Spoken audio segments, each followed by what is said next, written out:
2022년 새해 첫 번째 주일로 이 아침 우리가 예배의 자리에 나왔습니다.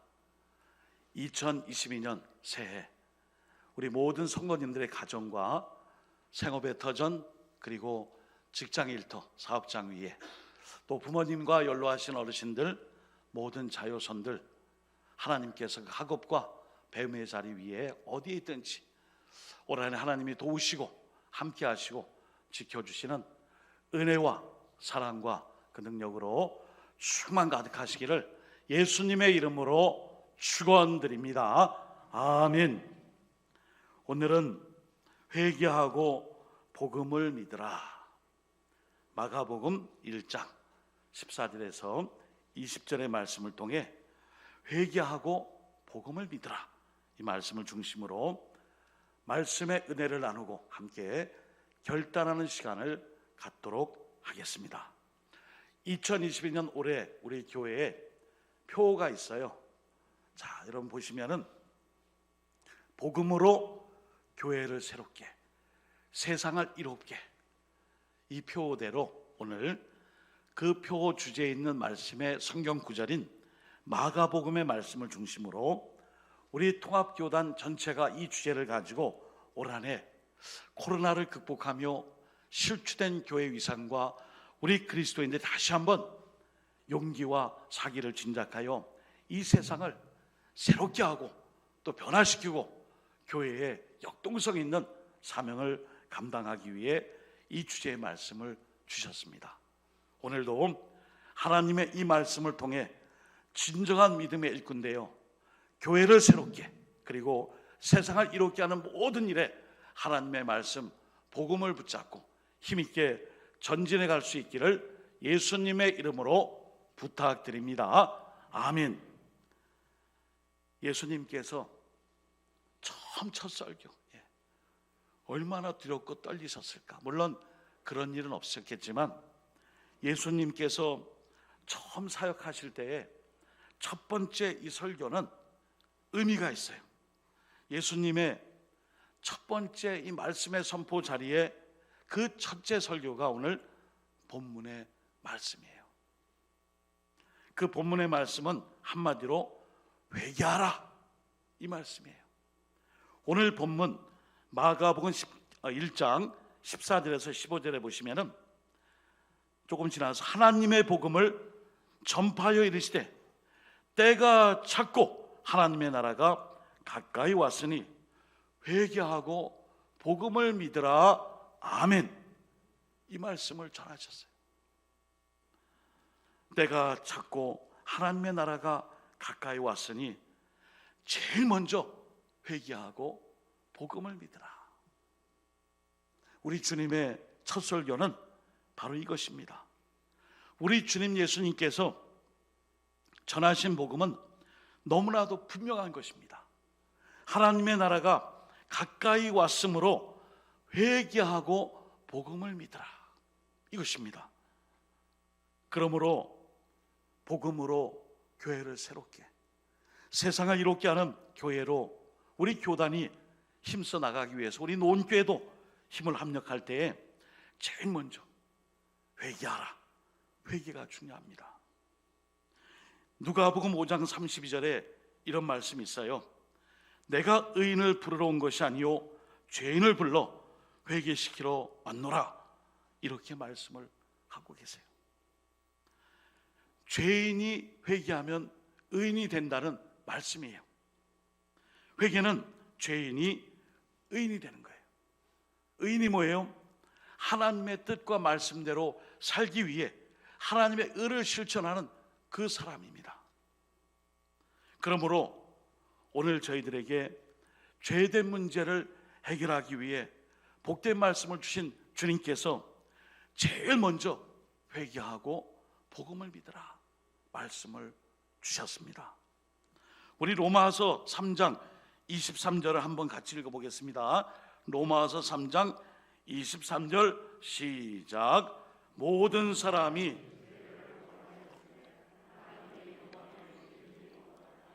아멘. 하나님의 영광에 이르지 못하는 것은 바로 죄 때문이에요. 그래서 회개가 필요해요. 하나님의 말씀 복음으로 교회를 새롭게, 세상을 이롭게 하기 위해서 내가 먼저 새로워지면 돼요. 내가 먼저 죄인 된 길이 아니라 하나님의 이 말씀을 통해 의인의 길로 가야 합니다. 요한복음 3장 6절에 보시면은 예수님과 니고데모가 대화하는 중에 우리 예수님께서 니고데모에게 말씀해 주셨어요. 육으로 난 것은 육이요 영으로 난 것은 영이니라. 그러면서 하나님의 나라를 볼 수 있고 들어갈 수 있는 사람은 거듭나야만 한다 말씀했어요. 이 거듭남이 무엇입니까? 새롭게 태어나는 거예요. 그랬더니 니고데모는 선생님, 제가 그럼 어머니 뱃속에 한번 다시 들어갔다 와야 됩니까? 중생, 거듭남, 다시 태어남, 이것을 잘못 이해했어요. 여러분, 회개는 거듭남이에요. 중생이에요. 새롭게 태어나는 것입니다. 주님으로부터 용서를 받아 새롭게 태어나는 죄인이 아니라 의인이 되는 것인데, 그것은 바로 거듭남이에요. 쉽게 설명드릴게요. 거듭남은 내 삶의 주인을 바꾸는 거예요. 복음으로 교회를 새롭게, 세상을 이롭게, 이 일을 위해 제일 먼저 내가 할 일은 하나님의 말씀대로 그 말씀을 통해서 나의 삶의 주인을 하나님으로 바꾸는 거예요. 그러므로 니고데모가 들었던 말씀, 육으로 난 것은 육일 수밖에 없는 거예요. 많은 사람들이 삶이 순탄할 때는 교회도 잘 나와요. 성경도 많이 읽어요. 기도도 많이 하는 것 같아요. 그리고 찬양도 많이 합니다. 그러나 진정한 회개가 없이 그 일을 감당한다면 육으로 난 것은 육일 수밖에 없습니다. 왜냐하면 육으로 난 사람은 가장 결정적일 때에 하나님이냐 사람이냐, 하나님인가 나냐, 이 문제의 갈림길에서 나를 선택할 수밖에 없어요. 왜냐하면 이 사람은 자기가 하나님보다 더 중요하기 때문이에요. 예수님은 마태복음 10장 37절에서 39절까지 이 부분을 더 강력하게 이렇게 말씀해 주십니다. 아버지나 어머니를 나보다 더 사랑하는 자는 내게 합당하지 아니하고, 아들이나 딸을 나보다 더 사랑하는 자도 내게 합당하지 아니하며, 또 자기 십자가를 지고 나를 따르지 않는 자도 내게 합당하지 아니하니라. 자기 목숨을 얻는 자는 잃을 것이요 나를 위하여 자기 목숨을 잃는 자는 얻으리라. 아멘. 이 말씀의 의미는 이 세상의 가치 추구와 고륙친지 혈연으로 맺어진 그 관계성보다 하나님과의 이 관계성을 먼저 우선순위로 하고 주님을 따르라는 말씀이에요. 여러분, 우리가 읽은 오늘 마가복음에 보시면은 스크린에 안 나와요. 18절과 20절에 보시면은 시간을 나타내는 부사가 나와요. 18절에 곧 그물을 버려두고 따르니라. 20절에 곧 부르시니. 하나님을 따를 때에 이 마가복음에는 마가의 이 저술의 특징이 있어요. 곧, 지금, 즉시, 바로, 이런 표현을 많이 썼어요. 우리가 오늘도 하나님의 말씀으로, 복음으로 교회를 새롭게 하고 세상을 이롭게 하는 이 사명을 받았다면 미룰 일이 아니래요.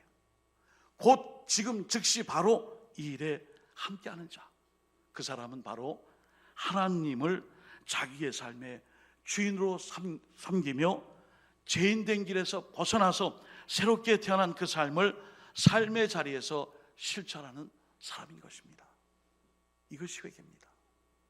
올 한해 우리 교회 안에 이런 새로운 하나님을 우선순위로 하여 진정 하나님의 나라와 의를 먼저 구할 수 있는 믿음의 일꾼들로 쓰임받아 복음으로 교회를 새롭게, 세상을 이롭게 하는 모든 믿음의 주인공들 되시기를 예수님의 이름으로 축원드립니다. 아멘. 두 번째는 무엇을 회개해야 하는가, 이것이죠. 하나님의 영광에 이르지 못하는 것은 죄입니다. 구약에서는 이것을 선악과를 따먹은 죄, 원죄로 정의합니다. 그리고 그 결과를 고린도후서 11장 3절에는 이렇게 말씀해줘요. 뱀이 그 간계로 하와를 미혹한 것 같이 너희 마음이 그리스도를 향하는 진실함과 깨끗함에서 떠나 부패할까 두려워하노라. 아멘. 무슨 말씀이에요? 오늘날 사탄 마귀는 선악과로 우리에게 유혹하듯이 다른 예수, 다른 복음, 다른 영, 그리고 다른 말씀을 통해 우리로 하여금 그리스도께 향하는 발걸음을 진실함과 깨끗함에서 떠나 마음을 부패하게 합니다. 하나님의 교회가 이달인데 이름은 그럴듯한데 진짜입니까? 가짜죠. 안산홍 교주가 죽은 이후에 장길자라는 교주가 하나님 아버지의 시대가 가고 어머니의 시대가 왔다, 내가 곧 교주다. 이게 이단이 아니고 뭐예요? 교회 이름은 너무나 좋은 이름이 하나님의 교회. 왜 이렇게 됐습니까? 바로 우리를 미혹하게 하는 사탄 마귀에게 우리의 심령과 마음이 부패하게 되고 분별력을 잃어버리게 하고 또한 하나님의 영광에 이르지 못하는 그런 상태로 자꾸만 죄를 짓게 하고 만듭니다. 그러므로 죄인들을 위하여 예수님이 오셨어요. 이것 때문에 오셨어요. 이게 복음이에요. 좋은 소식이에요. 성경 66권을 한 문장으로 요약하면 예수님은 그리스도이십니다, 이거예요. 그리스도로 오신 예수님이 왕이요 제사장이요 예언자며 친히 제물이 되셔서 이 땅에 오신 이 사건이 바로 복음 중의 복음이에요. 이 복음을 믿는 사람들은 바로 하나님 앞에 자신의 죄를 다 자복통행하며 회개하며 자기의 이 삶의 주인을 하나님으로 바꿉니다. 마가복음 10장 45절에 예수님이 오신 목적이 있어요. 인자가 온 것은 자기 목숨을 많은 사람들에게 대속의 제물로 주기 위함이라. 내가 너 때문에 이곳에 왔느니라. 내가 너 한 사람 때문에, 너 죄인 때문에 이곳에 왔느니라. 이게 복음이에요. 하나님이 나 때문에 예수님을 통해 십자가에서 나의 모든 죄를 사하여 주신 것이 바로 복음이에요. 여러분, 헬라어의 회개라는 단어가 중요한 뜻을 담고 있어요. 죄송하지만 회개라는 이 헬라어가 메타오에로라는 말씀을 써요. 돌아서다, 가던 길에서 유턴하다, 돌이키다, 그런 뜻인데 메타오에오라는 이 말씀은 다른 뜻으로 뭐뭐와 함께 생각한다, 이런 뜻도 갖고 있어요. 회개한 사람은 나 혼자 내 마음대로 내 생각대로 사는 것이 아니라 언제나 내 안에 예수님이 주인 되셔서 예수님과 함께 생각하고 예수님의 뜻대로 결정하며 판단하는 것을 말합니다. 여러분, 자녀들이 결혼해요. 특별히 딸이 결혼해서 임신을 했어요. 아유, 이 아기가 또 아기를 낳을 판이구나. 친정어머니 입장이나 본인 입장에서 얼마나 이 설레면서도 불안하겠어요. 두려움이 있겠어요. 그러나 이 딸, 이제 처녀에서 결혼하여 어엿한 아내가 된, 그리고 배가 불러올 때 이 임산부인 이 엄마가 될 예비 엄마는 온통 누구 생각이에요? 메타오에오, 자기와 함께하는, 나와 함께하는 내 복중에 있는 아이 생각밖에 안 해요. 내가 이걸 마시면 아이에게 건강에 좋을까?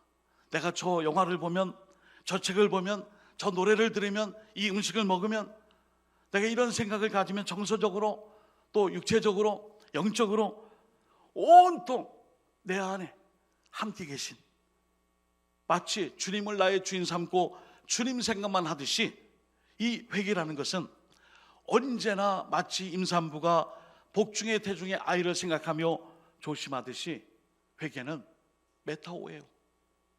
언제나 주님과 함께하는 삶이에요. 그러므로 로마서 11장 17절에 또 한 가지 얼마가 꺾였는데 돌감람나무인 내가 그들 중에 접붙임이 되어 참 감람나무 뿌리의 진액을 함께 받는 자가 되었은즉 아멘. 이 말씀이 너무나 귀한 말씀이에요.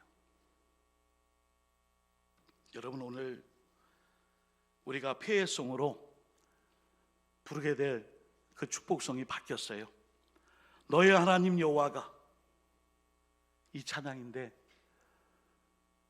제가 어제 말씀을 또 준비하면서 이 찬양을 이렇게 듣는 중에 최근에 서울 오른교회를 중심으로 37회 20일 세일의 기도회 때 성악가 강태호라는 사람이 이 찬양에 대해서 간증을 했어요. 그분은 이제 테너인데, 이 강태호라는 사람이 세종대 음대를 나왔어요. 이탈리아로 유학 갔어요. 콩쿨 대회에 나가면은 입상이 안 되는 거예요.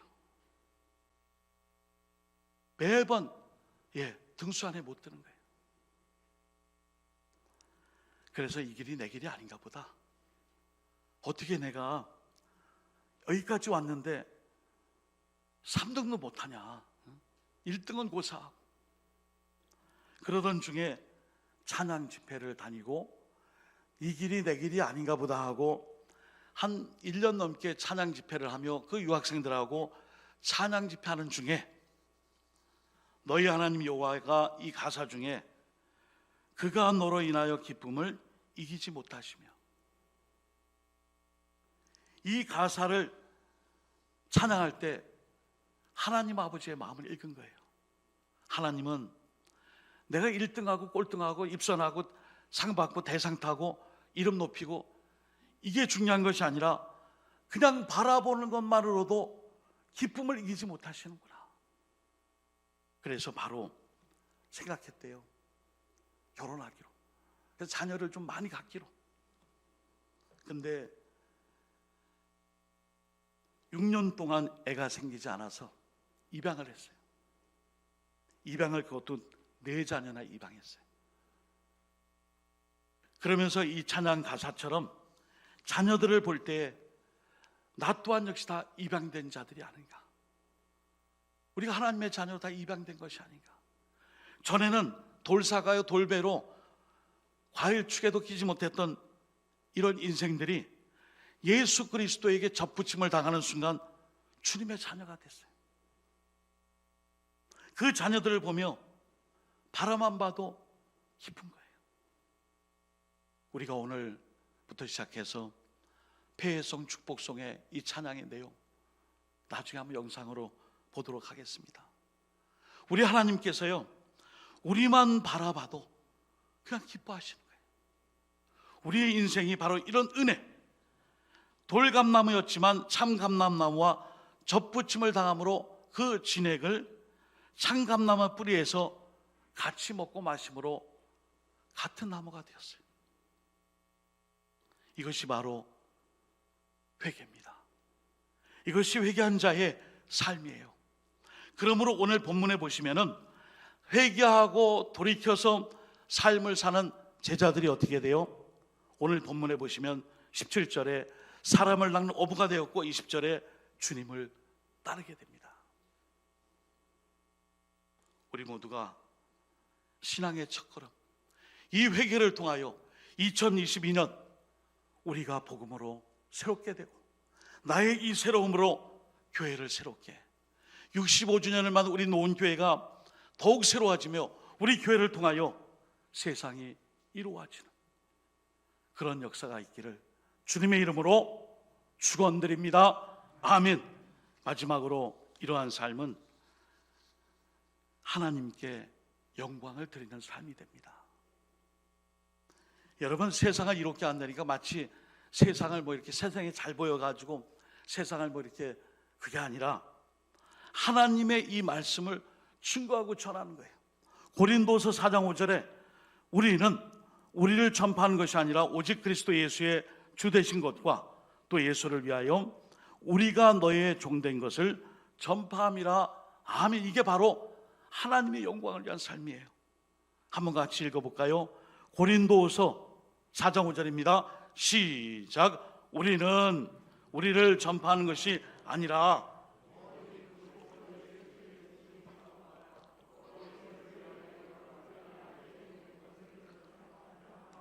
아멘. 복음을 전하는 것입니다. 설교를 마무리하겠습니다. 코로나 이제 3년 차, 총회장에 서신이 기도 공부에 있었는데 참 마음이 많이 와닿았어요. 여러분, 올해죠. 내년에도 메타버스와 디지털 세대와 인공지능과 초과학의 문명으로 세상은 많이 발달할 것입니다. 발전할 것입니다. 그런데 교회는 그것을 가지고 승부하는 것이 아니라 복음으로 승부하고, 교회는 믿음을 가지고 교회에 나와 교회 마룻바닥에 엎드려 말씀 부여잡고 꿇어 엎드려 기도하는 것으로 승부하는 것입니다. 세상은 지금 너무나 빠르게 변하고 급변하며 디지털 사회 속에 초과학의 문명으로 우리가 교회가 뒤처지게 하지만 교회는 그것으로 승부하지 않습니다. 오직 하나님의 말씀을 부여잡고 그 자리에서, 교회에서 믿음으로 기도하며 세상과 함께 전진해가며 이것으로 승부를 겁니다. 얼마나 마음에 와닿는지. 세상과 똑같이 그런 방법이 아니라 우리가 이미 가지고 있었고 이미 우리가 소유하고 있는 하나님의 은혜, 그 믿음, 그 말씀, 그리고 기도의 강력한 무기 하나님의 전신갑주를 덧입고 이 사명을 감당할 때 2022년 새해 우리는 우리를 전파하는 것이 아니라 오직 그리스도 예수의 주 되신 것과 또 예수를 위하여 우리가 너희의 종된 것을 전파함이라. 아멘. 사랑하는 성도 여러분, 하나님의 이 말씀 복음으로 내가 새로워지면 교회가 새로워질 줄 믿습니다. 할렐루야. 아멘. 내가 또한 새로워지며 교회가 새로워질 때에 우리 노원교회를 통해 노원동과 북구와 대구와 대한민국이 하나님의 백성의 그 존재 가치만으로도 선한 영향력을 끼쳐서 그 그리스도인다운 삶을 통해 세상이 하나님의 복음과 그 하나님의 말씀으로 새롭게 변화되고 하나님 뜻으로 이롭게 되는 그 역사가 2022년 우리 노원교회 65주년을 맞게 되는 우리 교회가 이 사명 앞에 이제 시작했으니 알파와 오메가 되시고 처음과 나중 되시며 그리고 우리의 모든 삶 속에 어저께나 오늘 영원토록 동일하시며 시종일하신 그 주님을 붙잡고 한 해의 시작과 마무리가 하나님의 나라와 의를 구할 수 있기를 예수 그리스도 이름으로 축원드립니다. 아멘. 그런 삶으로 축복받는 2022년 다 되시기를 새해 2022년 새해 이 첫 번째 주일에 주님의 은혜와 복으로 충만하시기를 다시 한번 예수 그리스도 이름으로 축복합니다. 아멘. 기도하겠습니다. 하나님 아버지, 하나님의 나라가 가까웠으니 회개하고 복음을 믿으라 말씀했습니다. 회개는 내 삶의 주인을 바꾸는 것입니다. 하나님 한 분만으로 내 삶의 주인을 바꾸겠습니다. 하나님, 진정한 회개는 하나님과 늘 함께하는 것인 줄 믿습니다. 하나님, 회개한 자의 삶은 복음을 따를 때에 하나님의 영광을 드러내는 줄 믿사오니 2022년 하나님의 말씀 그 복음으로 내가 새로워짐으로 우리 노원교회가 65년 된 우리 교회가 이제 더욱 새로워져서 지역과 민족과 세계 열방 땅끝까지 이 땅을 이롭게 하며 그리스도의 복음의 지경을 넓혀갈 수 있는 이 사역에, 이 사명에 우리 모든 성도님들이 함께 쓰임받아 칭찬받고 축복받으며 하나님이 나누어 주시는 모든 귀한 복들을 다 누릴 수 있도록 역사에 주옵소서. 예수 그리스도 이름으로 축복하오며 간절히 기도드립니다. 아멘.